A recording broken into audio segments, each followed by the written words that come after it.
ಉಡುಪಿಯ ಶ್ರೀಕೃಷ್ಣ ಮಠ ಲಕ್ಷ ದೀಪಗಳಿಂದ ಕಂಗೊಳಿಸ್ತಾ ಇತ್ತು. ಕಡಗೋಲು ಕೃಷ್ಣನ ಮೊದಲ ರಥೋತ್ಸವಕ್ಕೆ ಅಷ್ಟಮಠಗಳ ರಥಬೀದಿ ಅಲಂಕಾರಗೊಂಡಿದ್ದು, ಹಣತೆಯ ದೀಪಗಳಿಂದ ಮಠ ಬೀದಿ ಕಂಗೊಳಿಸ್ತಾ ಇತ್ತು.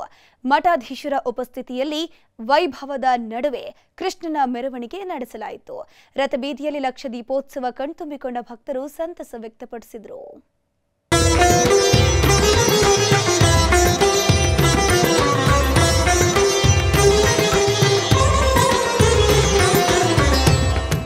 ದೇವರ ಸ್ವಾಗತಕ್ಕೆ ಉಡುಪಿಯ ಅಷ್ಟಮಠಗಳ ರಥಬೀದಿ ದೀಪಗಳಿಂದ ಕಂಗೊಳಿಸ್ತಾ ಇದೆ. ಭಕ್ತರು ಕೃಷ್ಣನಿಗೆ ಹಣತೆ ಹಚ್ಚಿ ದೀಪ ಬೆಳಗಿಸಿ ಸಂಭ್ರಮಿಸಿದ್ದಾರೆ. ಕೃಷ್ಣ ದೇವರು ಯೋಗ ನಿದ್ರೆಯಲ್ಲಿ ಇರ್ತಾನೆ ಅನ್ನೋದು ನಂಬಿಕೆ. ಉತ್ಥಾನ ದ್ವಾದಶಿಯ ದಿನ ಯೋಗ ನಿದ್ರೆ ಪೂರೈಸಿ ರಥಬೀದಿಗೆ ಬರುವ ದೇವರನ್ನ ಬರಮಾಡಿಕೊಳ್ಳಲು ಲಕ್ಷ ದೀಪೋತ್ಸವ ಅಲಂಕಾರ ಮಾಡಲಾಗಿದೆ.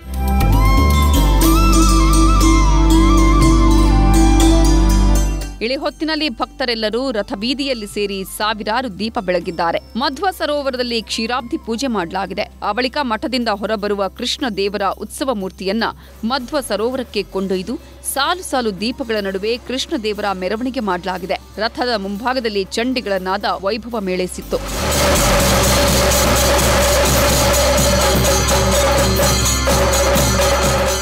ಕಾರ್ತಿಕ ಮಾಸದಲ್ಲಿ ದೀಪೋತ್ಸವ ಎಂಬುದು ಅತ್ಯಂತ ಒಂದು ಶ್ರೇಷ್ಠವಾದದ್ದು.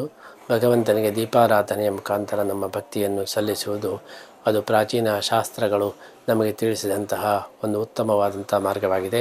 ಲಕ್ಷ ದೀಪೋತ್ಸವದಲ್ಲಿ ನಾವು ಭಾಗವಹಿಸುವ ಮುಖಾಂತರ ನಮ್ಮ ಜೀವನೋತ್ಸಾಹವನ್ನು, ನಮ್ಮ ಜೀವನವನ್ನು ಉತ್ಸವಮಯವನ್ನಾಗಿ ನಾವು ಮಾಡಲಿಕ್ಕೆ ಸಾಧ್ಯ ಇದೆ.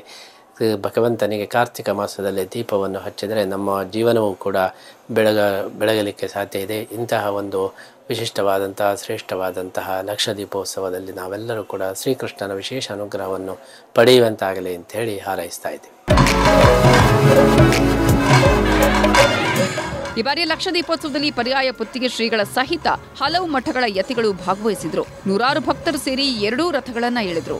ಸಾವಿರಾರು ಸಂಖ್ಯೆಯ ಭಕ್ತರು ಕೃಷ್ಣ ಮಠಕ್ಕೆ ಬಂದು ಲಕ್ಷ ದೀಪೋತ್ಸವದಲ್ಲಿ ಪಾಲ್ಗೊಂಡು ಸಂತೋಷ ವ್ಯಕ್ತಪಡಿಸಿದ್ರು.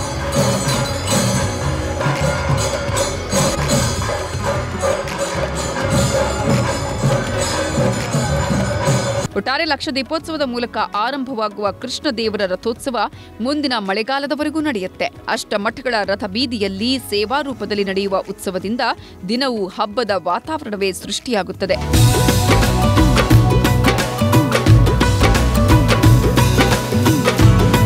ಗಣೇಶ ಸೈಬ್ರಕಟ್ಟೆ, ನ್ಯೂಸ್ 18 ಉಡುಪಿ.